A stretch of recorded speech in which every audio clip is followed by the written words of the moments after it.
지난 주간은 예수님이 오신 성탄 주간, 성탄 시즌을 보내시고 오늘은 2014년 마지막 주일 예배를 드리고 있습니다.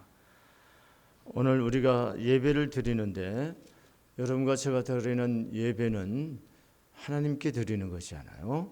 그럼 우리가 예수를 믿고 하나님께 예배를 드리는데 여러분들이 믿는 예수님이 누구시라고 생각하고 계십니까? 여러분들은 진정 예수 그리스도를 누구라고 생각합니까? 여러분들에게 제가 질문해 보는 겁니다. 오늘 21절 말씀해 보면 아들을 낳으리니 이름을 예수라 하라 그랬습니다. 이는 그가 자기 백성을 그들의 죄에서 구원할 자이십니다. 예수님은 우리를 구원하실 분이란 뜻인데 영원히 죽을 수밖에 없는 우리들을 우리의 죄와 저주에서 건져 주실 분이 바로 예수님이시다는 것입니다. 여러분, 이 예수를 여러분이 믿으시나요? 근데 여러분이 지난주에 하나님의 사자이신 가브리엘 천사가 마리아를 찾아와서 하나님의 거룩한 성령이 너를 덮으시리니 네가 하나님의 아들을 낳을 것이다 하셨어요. 여러분, 우리가 믿는 예수는 동정녀 처녀의 몸에서 예수님이 나셨다는 것을 우리는 믿음 고백하는 거예요.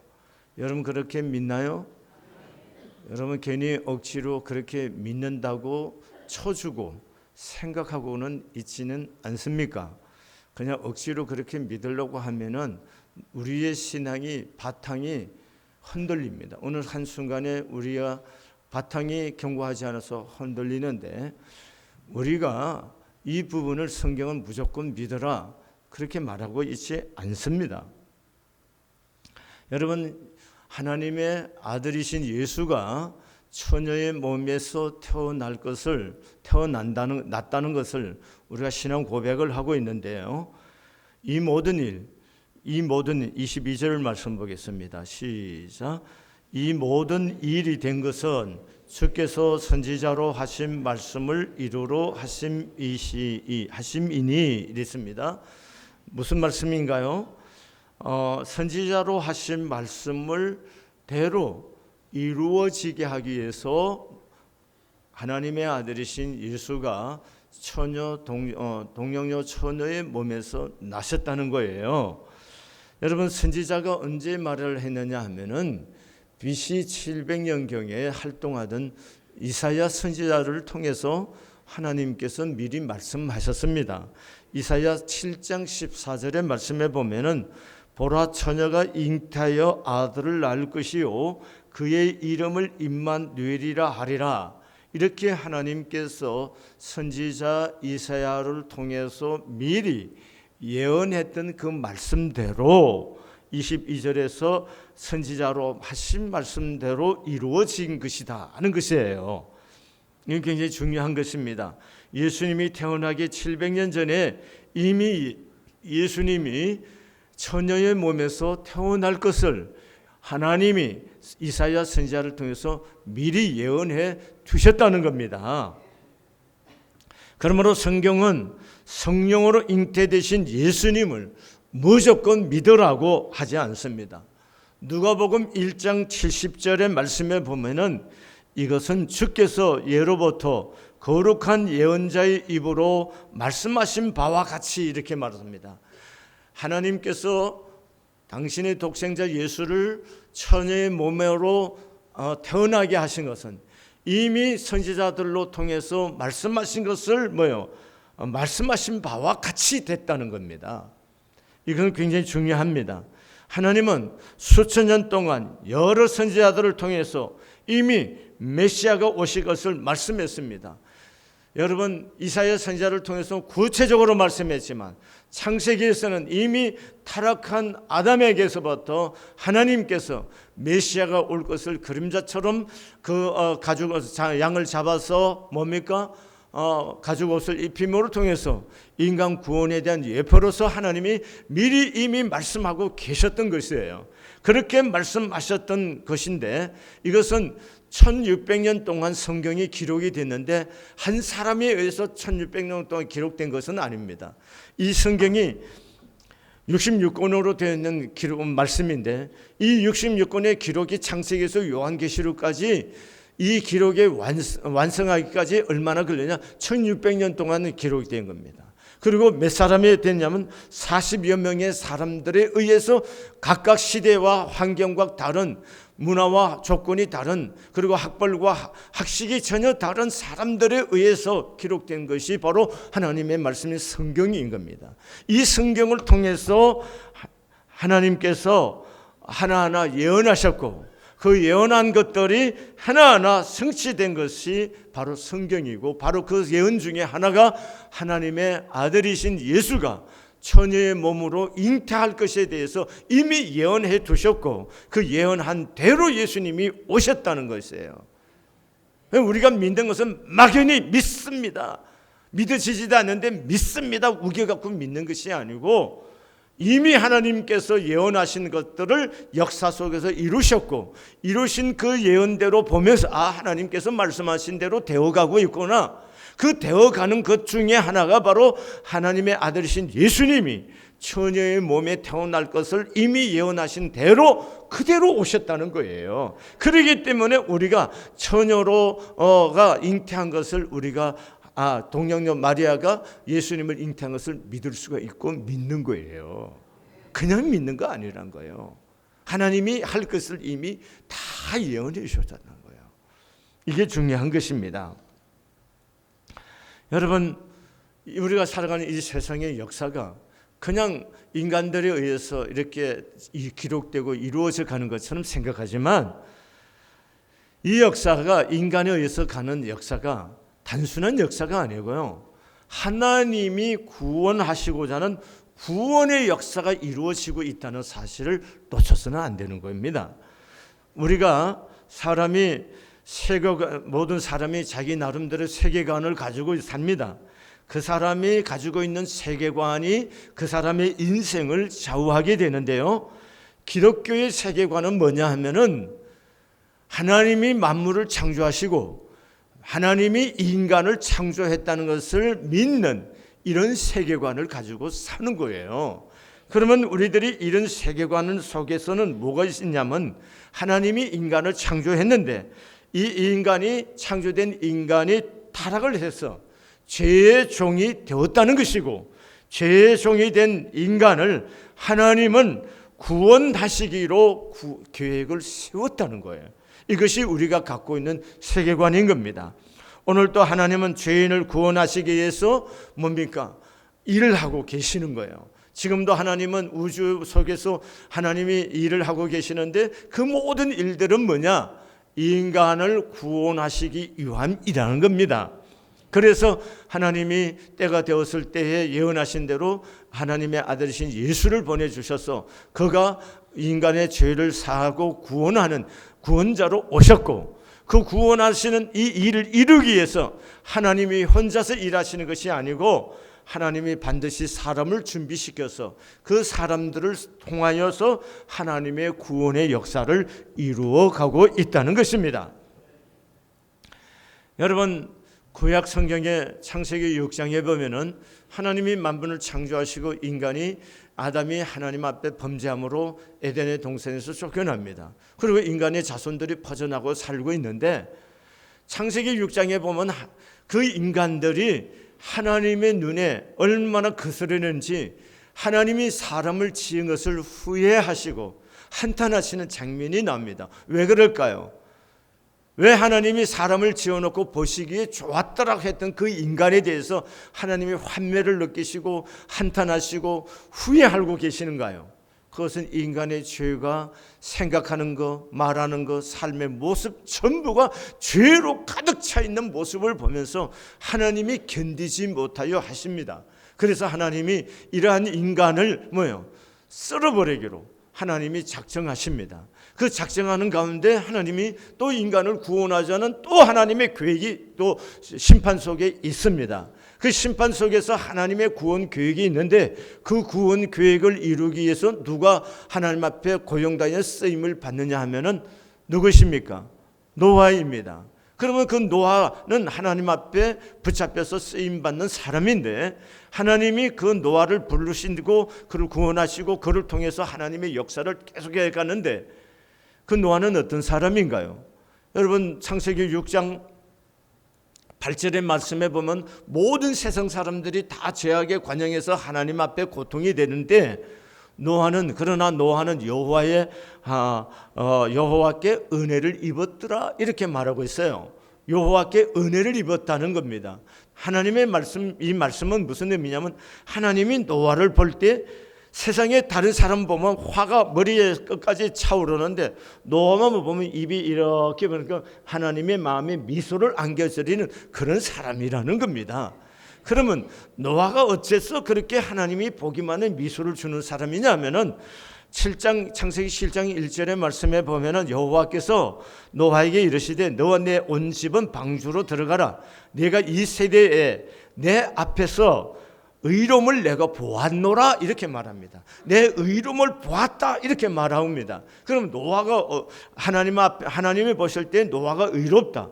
그 말은 무슨 얘기냐면은 세상의 모든 사람이 제 마음대로 살고 있고 제 뜻대로 살고 있을 때 노아는 하나님과 관계를 맺었고 하나님을 바라보고 살았다는 거예요. 그래서 하나님이 노아를 볼 때 미소가 생기는 거예요. 모든 인간이 등지고 사는데 노아만이 하나님을 향해서 얼굴을 들고 눈을 하나님을 향해서 들고 있으니까 그런 노아를 볼 때 하나님의 마음이 미소가 생겼다 그런 의미인 겁니다. 그게 의롭다는 얘기가 뭘까요? 하나님과 올바른 관계를 맺고 하나님의 말씀이 그 마음에 있고 하나님의 뜻을 쫓아 살고자 하는 마음이 있는 사람이다 그런 의미인 것입니다. 바로 하나님이 어떤 사람을 고용해서 썼었어요. 구원 사역에서 바로 하나님 앞에서 하나님을 바라고 하나님의 얼굴을 구하는 사람들이었습니다. 하나님을 두려워하는 사람이었습니다. 여러분 오늘 본문 우리가 읽었는데 이 본문에 요셉이 나옵니다. 그리고 요셉이 어떤 사람입니까? 마리아와 청혼한 사람입니다. 다시 말하면 약혼했다는 것입니다. 약혼은 했지만 한 번도 마리아와 잠자리를 하지는 않았습니다. 그런데 오늘도 없이 마리아가 임신을 했어요.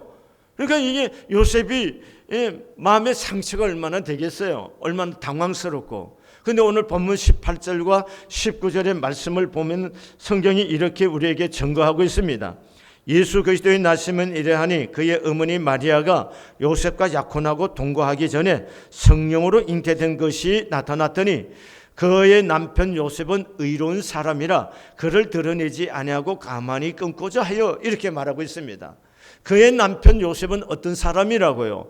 의로운 사람이라는 거예요. 다시 말하면 의롭다는 것은 뭐예요? 하나님과 관계를 맺고 있다는 것이고 더 말하면 하나님의 다스림 속에서 하나님을 기다리는 사람이고 말씀을 마음에 새기고 사는 사람이라는 거예요. 그래서 하나님이 의로운 사람이에요. 그런 의로운 사람 하나님이 그를 통해서 하나님이 지금 당신의 일을 해가시는 거예요. 이게 중요한 것입니다. 여러분 하나님이 무턱대고 아무나 사람을 벌어서 고용해서 쓰시는 것이 아니고 하나님의 구원의 역사를 이루어 가실 때 하나님은 뭐예요? 노아를 통해서 인류를 구원하신 것처럼 구원자가 되었던 것처럼 하나님의 구원자 되신 예수님을 통해서 이 땅에 인간을 구원하려고 하실 때 누구를 고용해 쓰셨냐면 바로 의로운 사람 요셉을 고용해 쓰셨던 겁니다. 그러면 잘 생각하세요. 노아나 요셉이나 하나님께 의로운 사람으로서 붙잡혀서 쓰임을 받았는데 여러분 노아나 요셉의 특징이 있어요. 의로운 사람의 특징이 있다는 거예요. 다시 말하면 하나님께 쓰임을 받는 사람의 특징이 있다는 거예요. 그 특징이 뭘까요? 여러분 창세기 6장 22절에 이렇게 말합니다. 노아가 그와 같이 하여 하나님이 자기에게 명하신 대로 다 준행하였더라 이렇게 말합니다. 그래서 7장 1절에 여호와 보시기에 내가 내 앞에서 내 의로움을 내가 보았노라 말하는 거예요. 다시 말하면 노아는 하나님이 자기에게 명하신 모든 말씀을 다 준행했다는 거예요. 이게 노아였습니다. 다시 말하면 하나님의 말씀대로 순종했습니다. 여러분, 노아가 시대에 순종하기 쉬운 얘기를 하나님이 부탁한 것이 아닙니다. 노아의 시대는 한 번도 비가 내리지 않았습니다. 근데 비를 본 적이 없는 사람에게 비가 내릴 것이라고 말했고, 또 바다를 본 적도 없고 배를 본 적도 없는 노아에게 하나님이 노아에게 배를 만들라고 했어요. 배도요, 조그만 배를 만든 것이 아니고 120년 동안 배를 지으면서 사람들을 그 배로 초청하라고 하나님이 그에게 말씀하시는 거였습니다. 그런데 바다를 본 적도 없고 배를 본 적도 없는 사람이 산에서 배를 만든다는 것이 쉬운 일이겠습니까? 그런데 그 일을 노아가 시키는 대로 다 준행했다는 겁니다. 그럼 준행이란 말이 뭐예요? 하나님의 말씀에 다 뭐 했다는 거예요? 순종했다는 겁니다. 여러분, 의로운 사람이라는 게 뭡니까? 결국은 뭐예요? 하나님께 고용되어서 쓰임을 받는 사람이라는 것은 순종하는 사람을 하나님이 쓰시는 거고, 하나님이 쓰는 사람들의 특징은 바로 순종에 있다는 것입니다. 여러분, 오늘 동일한 말씀입니다. 지난주에 말씀드렸습니다. 마리아가 내가 처녀가 나는 남자를 가까이 하지 않는데 어떻게 그런 일이 있을 수 있느냐 말합니다. 하나님의 성령이 너를 덮을 것이라는 것이고 하나님의 능력이 너를 세울 것이라는 거예요. 그리고 내 친족 엘리사벳이 나이가 많아서 임신하지 못하던 여자인 것을 네가 알지 않느냐. 그런데 지금 아기를 잉태해서 지금 6개월이 되었다. 이러면서 말씀하십니다. 그러면서 천사가 말합니다. 대적 여호와의 말씀은 능치 못하심이 없느니라 이렇게 말합니다. 그런데 마리아가 그것을 주의 계집종의 말씀대로 이루어지다 받아들이는 거예요. 여러분, 이렇게 순종하겠다는 얘기는, 받아들인다는 얘기는 순종하겠다, 말씀대로 순종하겠다는 거죠. 이 순종하는 것이 쉬운 거냐? 그렇지 않습니다. 왜냐하면 순종했을 경우에 파혼을 당해야 되는 거고, 그리고 뭐예요? 유대 관습에 따르면 뭡니까? 돌에 맞아 쳐 죽임을 당할 수 있는 겁니다. 그런 위기를 알면서도 뭐예요?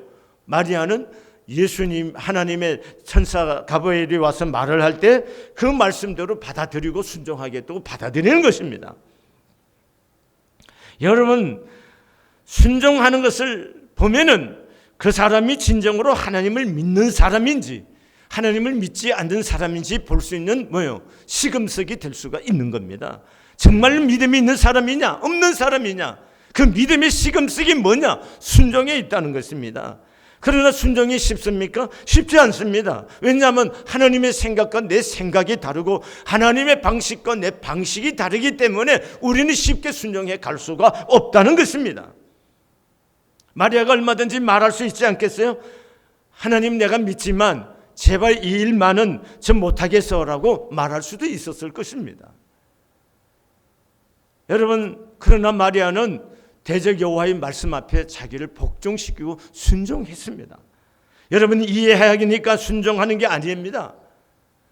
믿기 때문에 순종하는 겁니다. 한번 해보세요. 이해하니까 순종하는 것이 아니라 믿음으로 순종하는 거다. 믿기 때문에 순종하는 겁니다.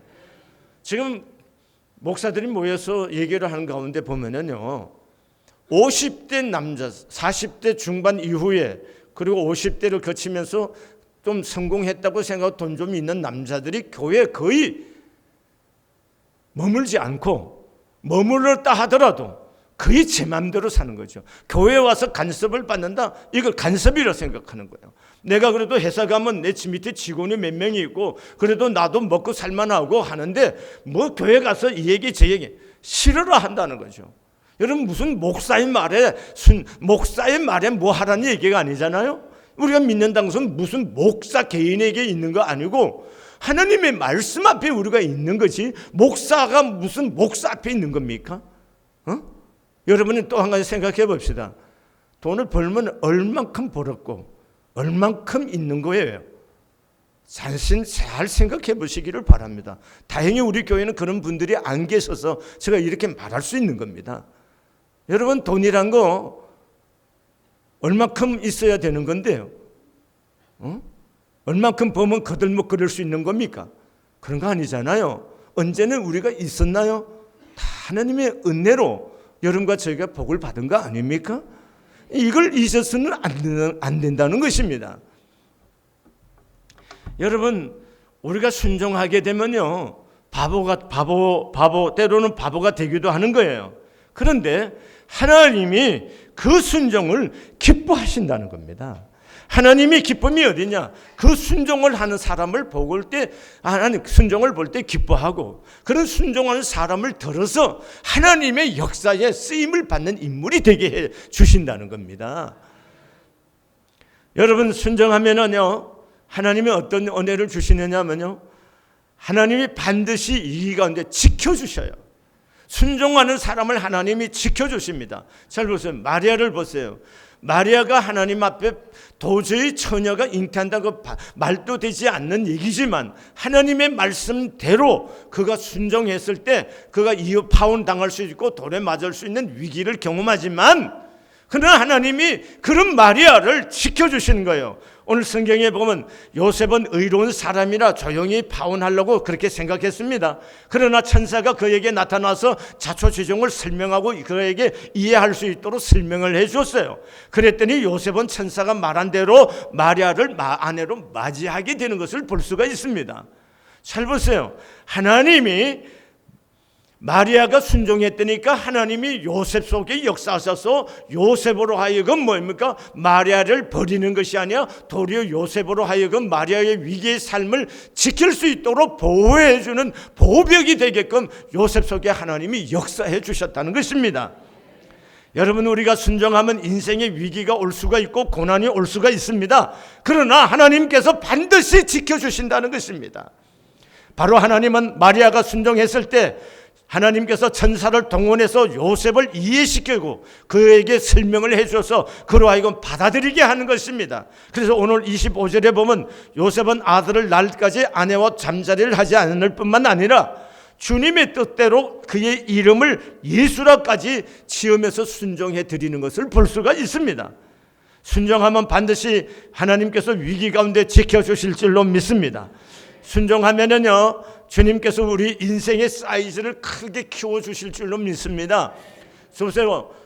마리아는 그는 나사렛 동네의 시골 촌아가씨였지만 그가 하나님의 말씀에 순종하니까 하나님의 사이즈로 키워서 그가 하나님의 아들이신 예수를 놓을 수 있는 뭡니까? 구원자 메시아의 어머니가 되는 축복을 허락하는 것을 볼 수가 있습니다. 여러분, 순종하면 하나님이 내 믿음의 내 삶의 사이즈를 넓혀서 하나님의 역사 앞에 은혜를 입는 사람이 되게 해 주실 줄로 믿습니다. 이것이 하나님이 순종하는 자에게 보여주시는 은혜입니다. 두 번째로는요, 순종하면 하나님께서 내 인생의 모든 것들을 예비해 준비하셔서 이끄시고 인도하시는 하나님이신 것을 볼 수가 있습니다. 잘 보세요. 마리아가 임신을 해서 이제 요셉이 마리아를 데리고서 아내를 삼습니다. 그런데 그때 당시에 로마의 황제였던 아우구스토 황제가 모든 자기 속주국들에게 명을 내립니다. 모두 다 고향으로 돌아가서 호적을 하라는 것입니다.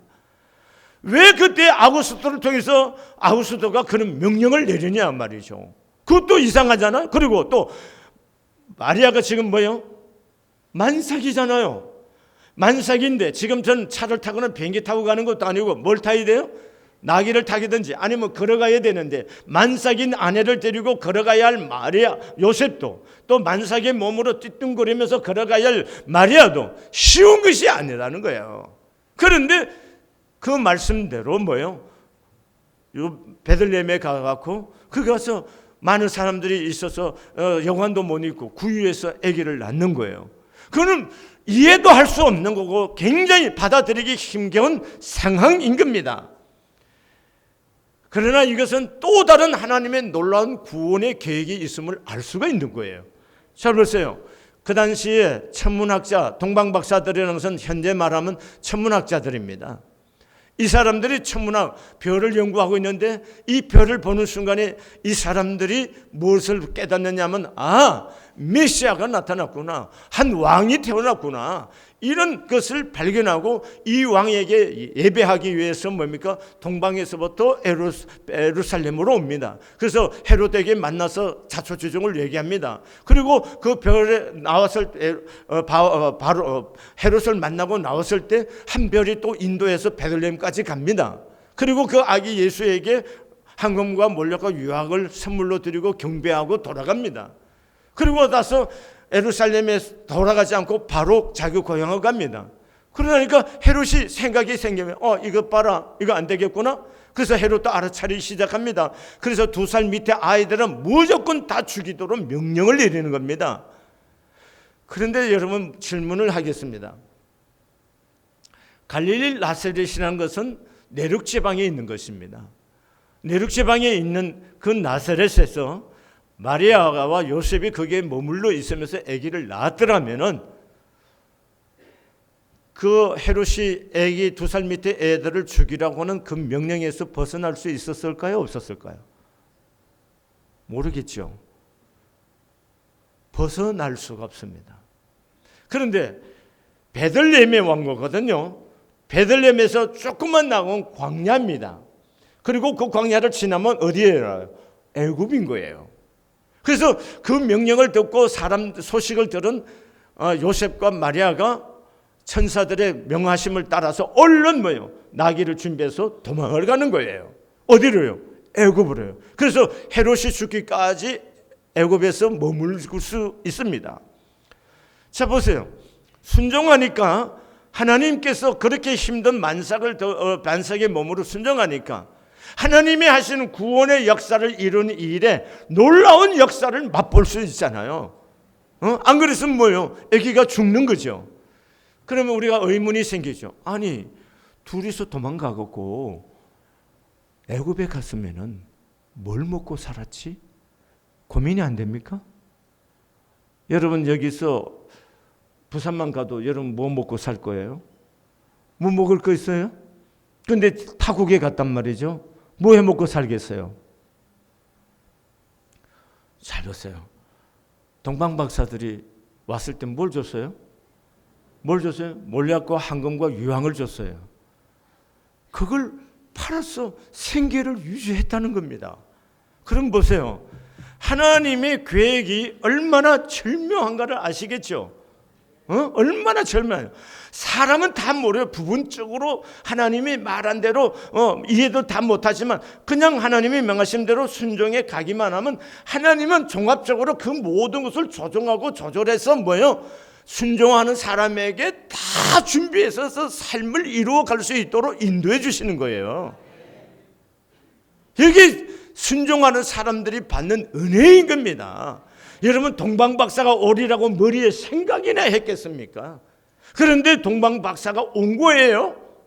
그렇잖아요. 그리고 빈손으로 오지 않고 메시아 앞에 황금과 몰약과 유황을 예물로 드렸어요. 그리고 꿈의 천사들이 뭡니까? 하나님께서 빨리 피난하라는 소식을 듣고 얼른 도망갔는데 그 베들레헴에서 딱 나가니까 바로 사람들의 손에서 벗어나서 애굽으로 쉽게 갈 수가 있었고, 애굽에 가서 동방 박사들이 준 이것을 통해서 생계를 유지하면서 살 수가 있었던 겁니다.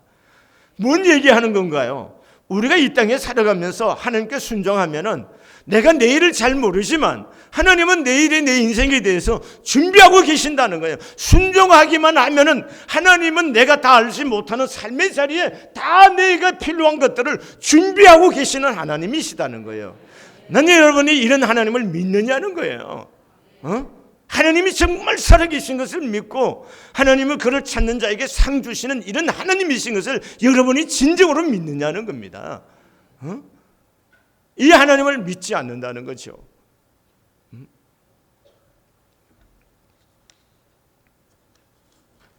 여러분, 2014년도 이제 3일밖에 남지 않았습니다. 여러분과 저에게 또 2015년의 인생이 시작이 되는데 2015년이라는 거 내연히 이 시간이 여러분과 저에게 있을지 누가 압니까? 장담할 수 있겠어요? 내년에 이 마지막 주일 예배를 드릴 수 있는 사람 여기에 있다. 그렇게 장담할 수 있는 사람 여기 누가 있습니까? 아무도 내 생에 내일을 알 수가 없는 거예요. 이게 우리들의 인생입니다. 그래서 70년대에 뭡니까? 불확실성 시대라고 선포한 겁니다.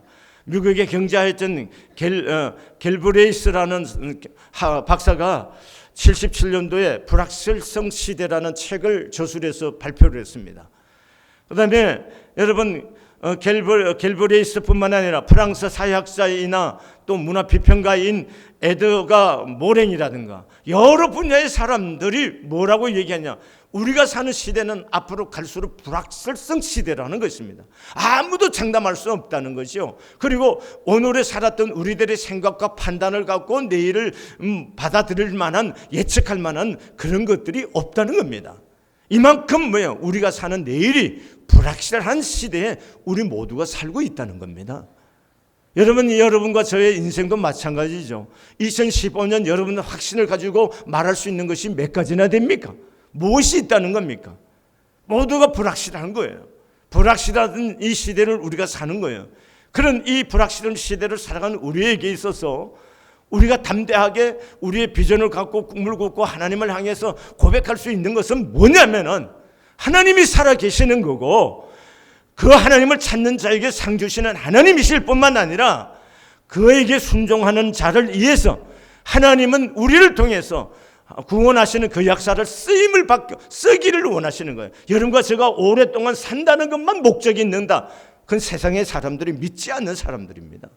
여러분과 저의 삶은 궁극적으로 뭐냐? 예수님의 하나님의 구원 사역을 위해서 쓰임 받기 위해서 여러분과 나를 이게 존재케 했다는 겁니다. 여러분, 그렇기 때문에 우리가 사는 것이 단순히 돈 벌고 뭐하고 이것이 전부가 아니라는 겁니다. 만약 이 정도라면 여러분 예수 없이도 할 수 있는 겁니다. 그럼 예수 믿는 사람의 목적과 목표는 어디에 있는 거예요? 구원, 하나님의 구원 사역에 쓰임을 받고자 하는 열망이 우리의 가슴 속에 있어야 된다는 거예요. 아마 여러분이 이런 설교를 들으면 굉장히 힘겨워하고 부담스러워 하실 거예요. 여러분, 부담이 돼야 됩니다. 교회는 부담 주는 데입니다. 거룩한 부담을 주는 데입니다. 여러분 편안하게 하려고 교회가 있는 거 아닙니다. 여러분, 그런 점쟁이한 데 가면 편안합니다. 당신이 뭐 하면 잘 되고 잘 될 때 잘 된다, 그런 얘기 할 겁니다. 교회는 거룩한 부담을 주는 교회가 제일 좋은 교회라는 겁니다. 여러분과 저에게 거룩한 부담이 안겨져야 되고 인생에 거룩한 부담을 안고 인생을 살아야 되는 거예요. 그게 예수 믿는 사람입니다. 그래서 교회는 여러분들에게 시간을 요구하는 거고, 교회가 요구하는 겁니까? 주님이 요구하는 거죠. 여러분의 시간을 요구할 거고, 여러분 물질을 요구하는 거고, 여러분의 재능을 요구해서 하나님의 구원을 위해서 여러분과 나를 하나님이 요청하고 있다는 사실을 잊지 마셔야 돼요. 이게 교회라는 거예요. 이게 여러분, 이걸 놓쳤다면 교회 아닙니다. 그러면 뭐보다도 못하느냐? 동네에서 하는 동호회 회원들보다도 못한 거예요. 동호회 회원만도 못해요. 만약 우리가 구원의 사역을 이걸 놓치고 산다면은 동호회 회원들이 모여서 자기들끼리 모임 갖는 그 모임보다도 안 되는 거예요. 이걸 우리가 놓쳐서는 안 되는 겁니다. 여러분, 교회가 뭐 하는 곳인지, 그리고 하나님이 나를 왜 부르신지, 이런 부분에서 명료하게 이해하고 받아들이지 않는다면은 여러분, 하나님 앞에 아무 의미 없는 사람들이고, 교회도 마찬가지예요. 거치는 사람들입니다. 그러니까 여러분과 저는 우리가 이 구원 사역을 위해서 나를 부르셨고, 이 구원 사역을 위해서 내가 하나님 우리에게 순종을 요구하는 거고, 내가 순종을 하기만 하면은 내 인생을 살아가는 모든 위기 속에서 하나님 나를 지켜주시고, 하나님은 내가 생각지 못한 모든 것들을 예비해 주셔서 내 인생의 모든 것들을 이루고 갈 수 있게끔 하나님 은혜를 주신다는 거 잊지 마시기를 바랍니다. 여러분, 2부 예배를 드린 분들은 대다수가 직분자들이십니다. 나는 여러분에게 이런 부분에 강하게 얘기하는 것은, 여러분 단순히 뭐 이렇게 위로해갖고 여러분 지척이 있기 때문에 위로받으려고 교회에 온다, 이런 분들이 가끔 남자분들이 강하게 나한테 어필하는 사람들이 있는데, 생각을 하세요. 여러분이 하나님과 동행하는 사람들이십니까? 여러분, 그러면 깨워 기도하세요. 그럼 그 속에 매 순간순간 위로가 있고 평안이 있고 인도하심과 은혜가 있습니다. 그 은혜 안에서 여러분들이 사명을 감당하고 내 나 한 번밖에 없는 내 생애가 주의 손에 붙잡혀서 쓰임을 받는 삶을 살려고 여기에 오는 거지, 편안하게 살려고 한다면 교회 오지 마세요. 그는 예수 믿는 사람들이 아닙니다. 미안하지만 그 사람은 예수 믿는 사람이 아니옵시다. 여러분과 저는 한 번밖에 없는 내 생애가 하나님의 손에 의해서 쓰임을 받아서 하나님의 구원 역사를 이 세상에 이루는 일에 하나님의 통로가 되고 싶은 마음이 우리 가슴 속에 있을 때 여러분에게 건강도 물질도 그게 다 축복이 되는 거, 은혜가 되는 거예요. 이걸 잊지 마시기를 바랍니다. 그래서 여러분과 저에게 주어진 시간, 나에게 맡겨진 물질도 맡겨진 것이 여러분 거라고 착각하지 마십시오. 여러분 맡겨진 것이에요. 이 맡겨진 재물을 가지고 어떻게 영혼 구원을 위해서 하나님의 구원 사역을 위해서 내가 쓰임을 받는 사람이 될까? 이 소원이 가슴 속에 좀 불이 붙어질 수 있는 시간이 되어서 2015년도에는 이제까지 살았던 것보다 또 다른 하나님의 축복 가운데 인도를 받을 줄 아는 그런 은혜가 있어지기를 진심으로 바랍니다. 기도하시겠습니다. 하나님 아버지, 순종하는 사람을 고용해서 쓰시는데 하나님, 우리의 눈을 들어서 하나님이 살아계신 것이 믿어지게 해주시고, 그리고 천국이 믿어지게 해주시고, 천국에서 나를 향한 하나님의 상급을 믿어지게 하시고, 또한 이 땅에서도 하나님이 내게 상을 준비하고 계시는 하나님이신 것을 믿는 믿음을 우리의 심령 속에 허락하여 주시옵소서. 하나님, 교회가 그것이 없다면은 하나님 교회일 수가 없는데, 하나님 오늘 우리의 마음속에 하나님을 두려워하는 마음, 하나님 앞에 머물고 하나님의 말씀 앞에 나를 복종시키고자 하는 이 거룩한 열망이 가슴 속에 있게 하여 주시옵소서. 예수님의 거룩하신 이름으로 축복하며 기도드렸습니다.